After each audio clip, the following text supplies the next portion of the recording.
नमस्कार, छत्तीसगढ़ की बात हमारे साथ में आपका स्वागत है और मैं हूं आपके साथ अनुपमा खोपरे। आज बात कांग्रेस की भरोसा यात्रा की।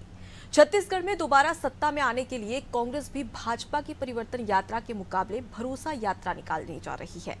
2 अक्टूबर से शुरू होने जा रही यात्रा के तहत 90 विधानसभा क्षेत्रों में कांग्रेस के नेता जाएंगे और लोगों का फीडबैक लेकर अगले चुनाव के मुद्दों का चयन करेंगे।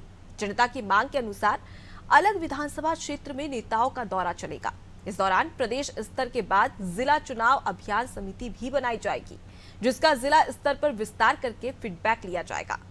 भरोसा यात्रा में कांग्रेस गांव-गांव जाकर केंद्र के भेदभाव, राज्य सरकार की उपलब्धियों और पिछली भाजपा सरकार की नाकामियों को जनता तक पहुंचाएगी। कांग्रेस की इस भरोसा यात्रा पर तंज कसते हुए भाजपा ने कहा कि कांग्रेस जनता का भरोसा तो खो चुकी है, पार्टी के भीतर भी भरोसा के संकट है। क्या कांग्रेस की भरोसा यात्रा जीत की गारंटी है? ये जानने की कोशिश करते हैं। पहले सुनते हैं कुछ प्रतिक्रियाएं। जी, 2 तारीख को ये यात्रा निकलनी है। मैं भी सरगुजा जाऊंगा और शैलजा जी से जो अभी तक बात हुई है, 2 तारीख को हम लोग जाएंगे। पहले सूरजपुर में, विश्रामपुर से 3 विधानसभा की रैलियों को फ्लैग ऑफ करेंगे, सूरजपुर, भटगांव और प्रतापपुर, और उसके बाद फिर अंबिकापुर जाएंगे, वहाँ के कार्यक्रम में भाग लेंगे। और समय रहा तो 2 को या 3 को और जगह भी अगर होगा तो उसमें भाग लेंगे। देखिए, कांग्रेस के केंद्रीय नेतृत्व को भूपेश बघेल पे भरोसा नहीं रह गया है, क्योंकि उन्होंने 3 महीने पहले उप मुख्यमंत्री बनाया। जनता को भी भूपेश पे भरोसा नहीं रह गया है, क्योंकि जितने भी घोटाले छत्तीसगढ़ में निकल रहे हैं उसके तार भूपेश बघेल और उनके करीबियों से जुड़ रहे हैं। आप मुख्यमंत्री सचिवालय में सौम्या चौरसिया जी गिरफ्तार होती हैं, विनोद वर्मा जी के ऊपर महादेव ऐप सट्टा का आरोप लगता है, शराब घोटाले में मुख्यमंत्री के खास ढेबर परिवार की गिरफ्तारी होती है। और जिस प्रकार से जन घोषणा पत्र में उप मुख्यमंत्री जो उस समय के जन घोषणा पत्र के संयोजक थे, उन्होंने स्वयं कहा कि हमने 12 वादे पूरे किए हैं, 12 वादों पे कार्य चल रहा है और 12 वादे हमने छुए नहीं हैं। तो आखिर जनता इस सरकार पे भरोसा करे कैसे?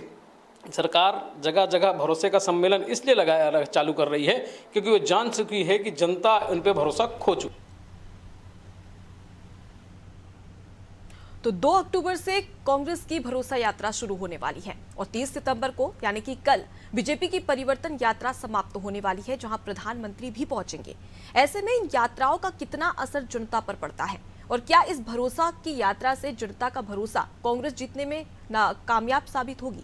आज इसी पर चर्चा करेंगे और इस विषय पर चर्चा करने के लिए हमारे साथ जुड़ गए जावेद खान कांग्रेस की ओर से, जयप्रकाश यादव बीजेपी की ओर से और नागेंद्र वर्मा वरिष्ठ पत्रकार।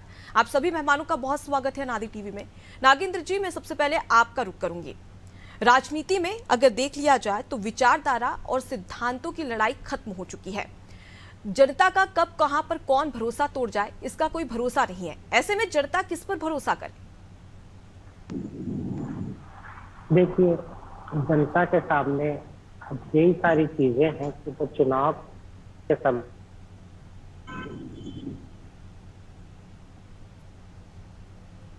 नागेंद्र जी, आप तक मेरी आवाज पहुंच रही है?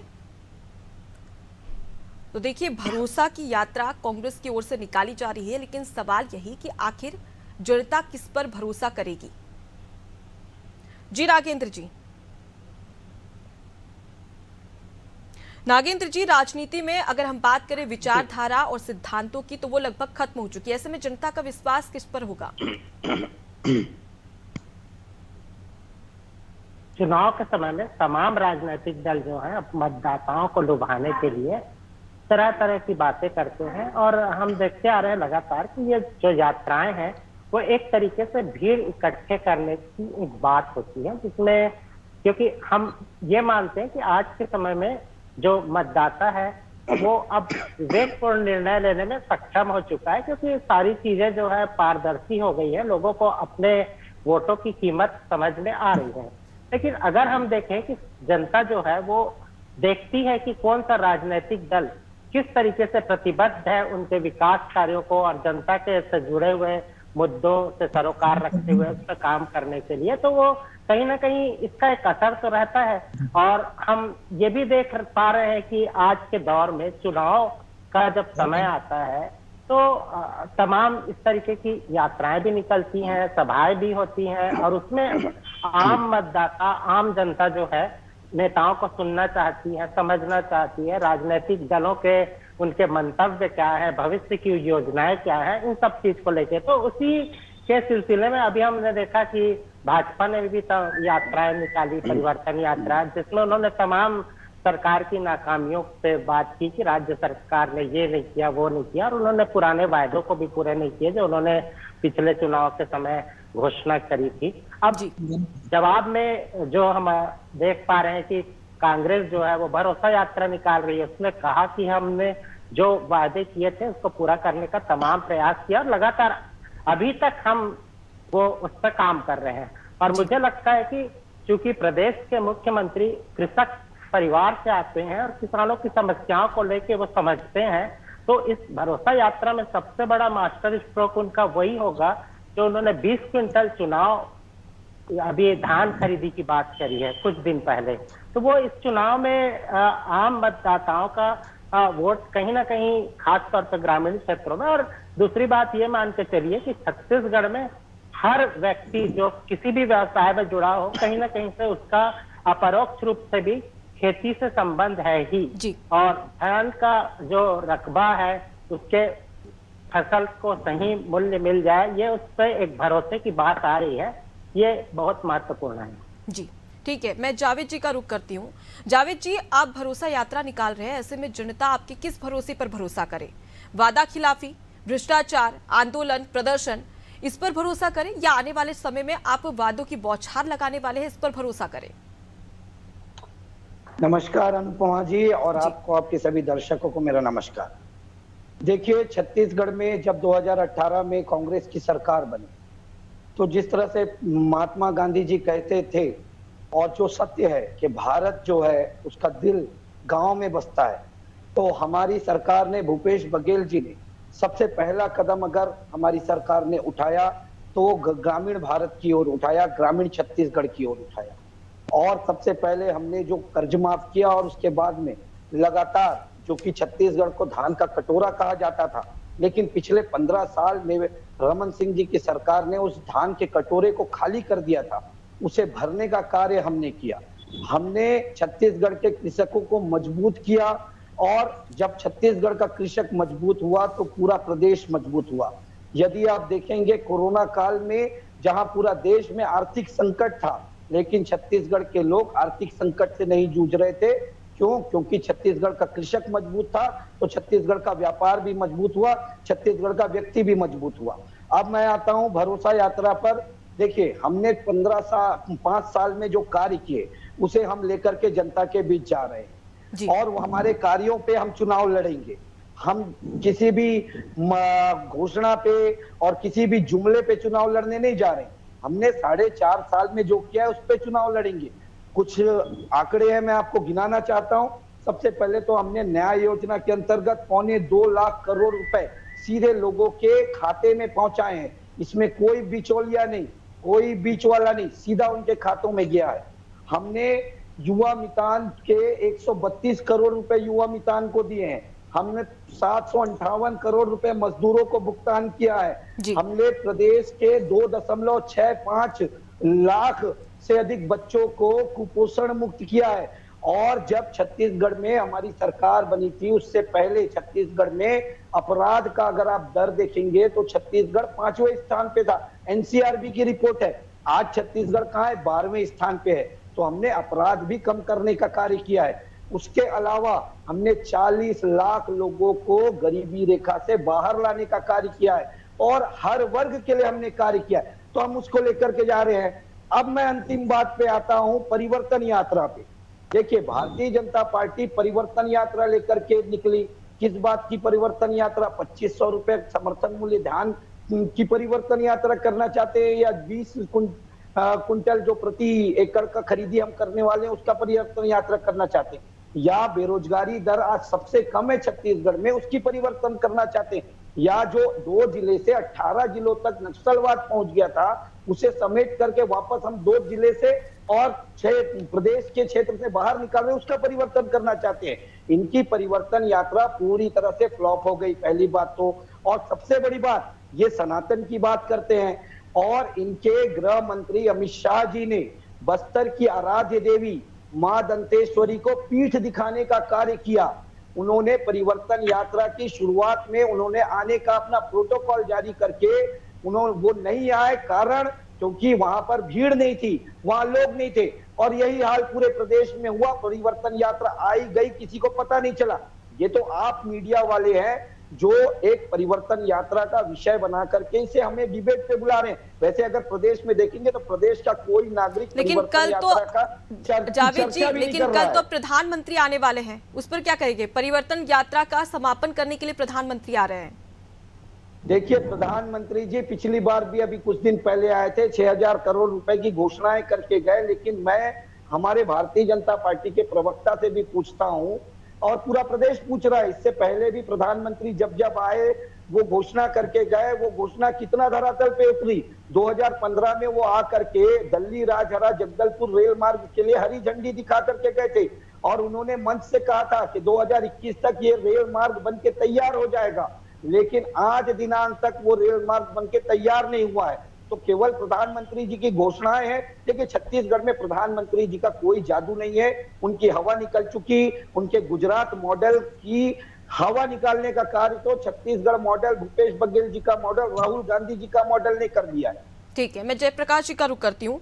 जयप्रकाश जी, नोवेल्टी फैक्टर में नए चेहरों के इस चौसर में और कितने नए कैरेक्टर देखने को मिलेंगे? 21 प्रत्याशियों में अमूमन ज्यादातर नए जो चेहरे थे उन्हें मौका दिया गया है।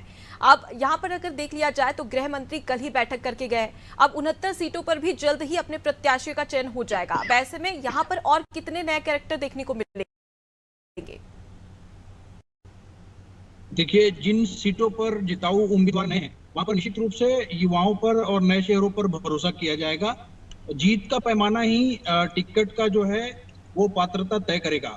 और जैसे कांग्रेस के प्रवक्ता कह रहे थे कि इनके द्वारा जो भारतीय जनता पार्टी पर आरोप लगाए जा रहे थे, मैं क्रमशः सभी बातों का उत्तर देता हूं। भूपेश सरकार ने पिछले 5 साल में छत्तीसगढ़ की जनता का भरोसा तोड़ने का काम किया है। इसीलिए जब कांग्रेस को प्रदेश में विकास यात्रा निकालनी चाहिए थी, इस समय कांग्रेस को छत्तीसगढ़ प्रदेश में विकास यात्रा निकाली जानी चाहिए थे। विकास यात्रा के बजाय फिर से इन्होंने जनता को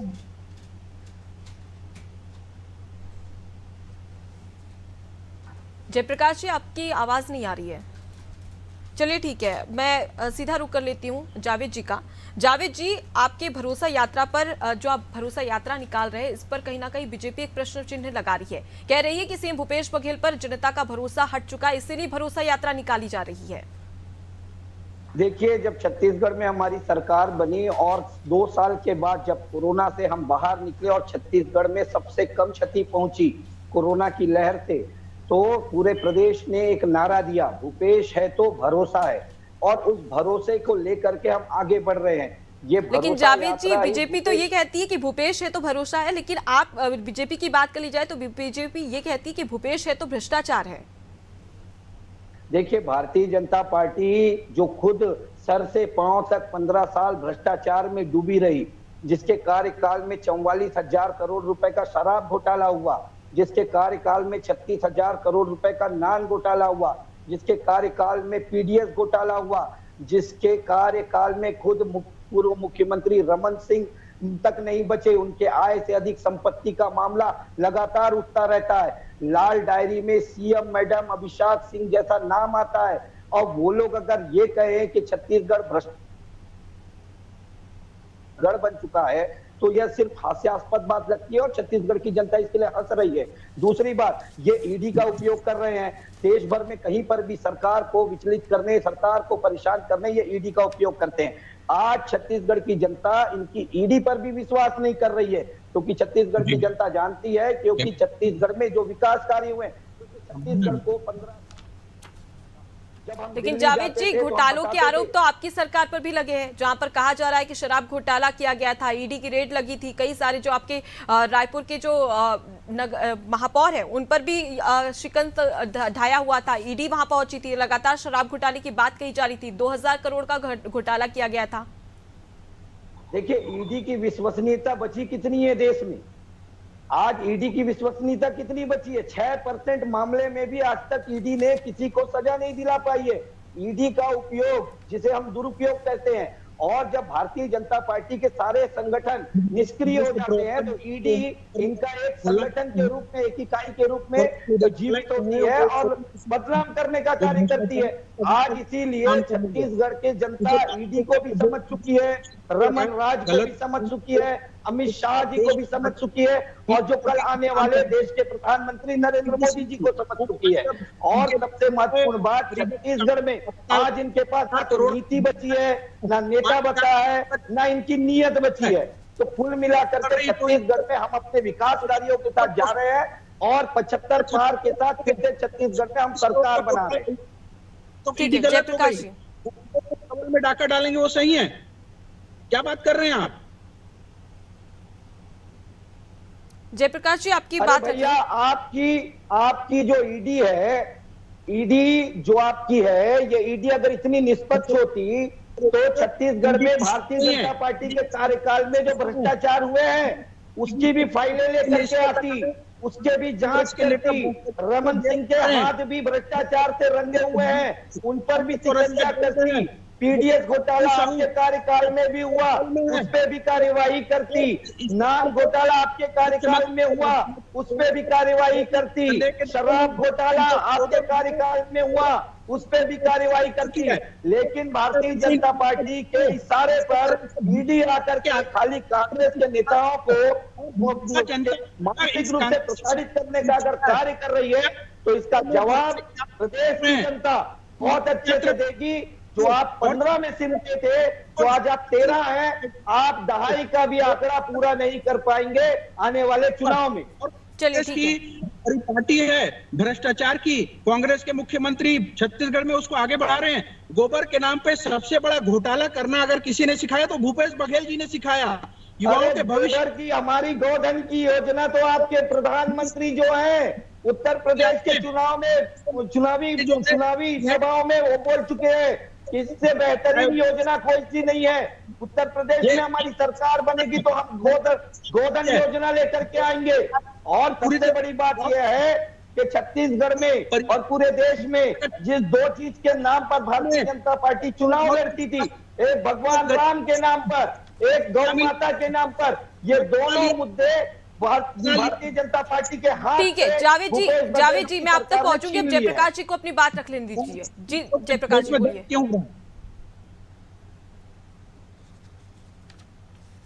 जयप्रकाश जी आप तक मेरी आवाज पहुंच रही है?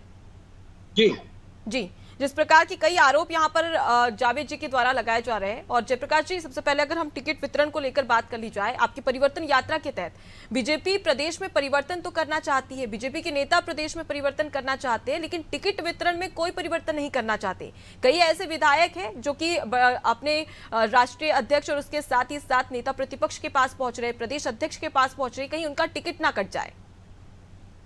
छत्तीसगढ़ में जो 21 टिकटों का वितरण हुआ है भारतीय जनता पार्टी द्वारा, उसमें अधिकांश चेहरे नए हैं और जो शेष जो दूसरी सूची आने वाली है उसमें भी योग्य युवाओं को और नए चेहरों को भरपूर अवसर मिल रहा है। कांग्रेस की तो आज तक पहली सूची नहीं आ पाई है, कांग्रेस हर मामले में पीछे हो रही है। जब पहली सूची भाजपा की आई तब ये नींद से जागे हैं और भूपेश बघेल जी और उनकी पूरी टीम को केवल और केवल भ्रष्टाचार करने से फुर्सत नहीं है और इनके द्वारा चुनाव की कोई तैयारी नहीं है। ये डर गए हैं भारतीय जनता पार्टी की तैयारी को देखकर। जब अमित शाह जी आते हैं, मोदी जी आते हैं, कांग्रेस के नेताओं के पेट में दर्द होता है और इनके पास में कोई मुद्दा भी नहीं है, क्योंकि पिछले 4.5 साल में इन्होंने कुछ किया नहीं। इनके उप मुख्यमंत्री जो है टीएस सिंहदेव जी को अभी अभी बनाया गया, क्योंकि उनका विश्वास भी इनके ऊपर था नहीं, भूपेश बघेल जी और कांग्रेस के सरकार के ऊपर। और टीएस सिंहदेव जी ने स्पष्ट शब्दों में कहा है कि 71 में से केवल मुख्यमंत्री भूपेश बघेल जी की ही टिकट फाइनल है, 70 लोगों की टिकट संदेह के दायरे में है। इसे स्पष्ट होता है कि 70 इनके विधायकों का रिपोर्ट कार्ड पूरी तरह से खराब है और उस पर जनता को भरोसा नहीं है। ये सर्वे इनके पास आ चुकी है। मैं जावेद जी से प्रश्न कर लेती हूँ, जवाब ले लेती हूँ। जावेद जी आप अपनी पहली लिस्ट कब जारी करेंगे?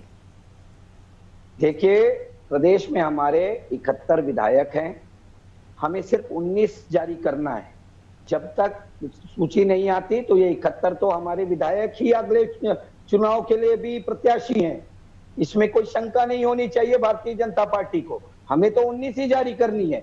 लेकिन जो इनकी 21 जारी हुई है उस 21 में कितने विवाद हुए हैं, यह चीज भारतीय जनता पार्टी के प्रवक्ता को बताना चाहिए। एक तरफ ये बस्तर में धर्मांतरण की बात करते हैं और वही दूसरी तरफ सरगुजा में ये धर्मांतरित व्यक्ति को टिकट देते हैं और इन्हीं के पार्टी के लोग उस धर्मांतरित व्यक्ति को जिससे टिकट देते हैं उसके खिलाफ मोर्चा खोल देते हैं। पहली सूची जारी होने के बाद ये कहते हैं कि दूसरी सूची हमारी बहुत जल्दी जारी होगी, लेकिन पहली सूची और दूसरी सूची के बीच में अब जो समय का अंतर है, आप देखिए कि दूसरी सूची जारी नहीं कर पा रहे हैं, ये दूसरी सूची जावेद जी, हाल ही में गृह मंत्री आए थे, गृह मंत्री 69 सीटों पर चर्चा करके गए और अब जाकर कल बड़ी घोषणा कर सकते हैं माना जा रहा है। ठीक है, मैं नागेंद्र जी का रुख कर लेती हूँ।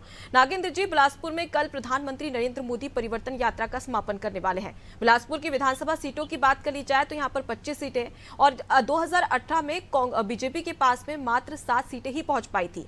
ऐसे में इस परिवर्तन यात्रा से कितना जनता पर असर रहेगा? प्रधानमंत्री का जो कहते हैं कि मोदी मैजिक चलेगा, क्या मोदी मैजिक बिलासपुर में भी चल पाएगा? देखिए, इस बात से तो इनकार नहीं किया जा सकता कि मोदी जी जो है वो एक बहुत ही जादुई उनका व्यक्तित्व है और वो जो अपनी बात कहते हैं तो काफी जन उससे प्रभावित होते हैं और उन्होंने तमाम योजनाएं जो बनाई हैं आज उसकी न सिर्फ राष्ट्र में बल्कि अंतर्राष्ट्रीय स्तर पे जब उसकी प्रशंसा हो रही है तो इसका प्रभाव तो कहीं ना कहीं है। और आप ये चीज मान लीजिए कि अब वो पुरानी सारी चीजें बदल गई हैं, नई पीढ़ी जो है वो विकास को मुख्य मुद्दा मान के चलती है, बहुत सारी चीजें गौण है और बहुत सारी चीजों को लेके हम ये सोचते हैं कि वो सब सिर्फ चुनावी ऐसे मुद्दे होते हैं जो सिर्फ चुनाव के समय आते हैं, बाकी समय उनका कोई अस्तित्व नहीं होता, उस पर कोई चर्चा नहीं करना चाहता। तो लोगों के अंदर वो भी समझ आज धीरे धीरे विकसित हो रही है कि ये सब चुनाव जैसे आते हैं तब इस तरीके की जुमलेबाजी शुरू होती है, बाकी समय में ये नेता जो होते हैं अलग अलग देखा जाए तो आपका यही कहना है कि चुनाव जैसे ही करीब आते हैं तो राजनीतिक पार्टियां अपना अपना मुद्दा बना लेती ताकि किस प्रकार से जनता को आकर्षित किया जाए। फिलहाल के आप सभी मेहमानों का बहुत शुक्रिया हमसे इस डिबेट में शामिल होने के लिए और चर्चा करने के लिए। देखिए, सवाल यही कि आखिर किस पर भरोसा करेगा छत्तीसगढ़ का वोटर। अब ऐसे में देखने वाली बात होगी कि क्या इस भरोसे के सम्मेलन से छत्तीसगढ़ की जनता का भरोसा कांग्रेस जीत पाती है या परिवर्तन होता है। फिलहाल के लिए इतना ही। देखते रहिए अनादि टीवी। नमस्कार।